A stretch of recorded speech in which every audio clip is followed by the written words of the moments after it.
কথা কইলি। হ্যালো, এ আমনে পাশের বাড়ির সমেদ আলী না? হ্যাঁ আমি তো সমেদ আলী। এ শুনলাম নাকি আপনার একটা বাজার আছে। হ্যাঁ আছে তো বাজার। তাই একটা বাস হইবে? হ্যাঁ হইবে। তো জারে গনে একটা বাস কাটটা আপনার গোয়ায় ঢুকাই থুন। শালার পোলাপান এত ফাজিল হইছে। लेकिन एक सेकंड আবার ফোন দিছে কেনা, এত বিরক্ত করলে। হ্যালো, এ আপনার পাশের বাড়ির সমেদ আলী না? হ্যাঁ আমি তো সমেদ আলী। এ আপনার জারে বাস আছে? না নাই। কি আরছেন ঢুকাই দিয়েছেন?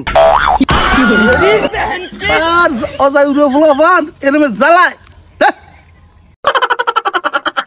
হ্যালো হ্যালো, এ পাশের বাড়ির সমেদ আলী? হ্যাঁ আমি তো সমেদ আলী। এ বাস আছে? আগে দুইবার ধরা খাইছি এখন। এ হয় আছে আবার নাই। কি আরেন দোকান আর বাড়ি করেন? যাও দোস্ত পোলাপান।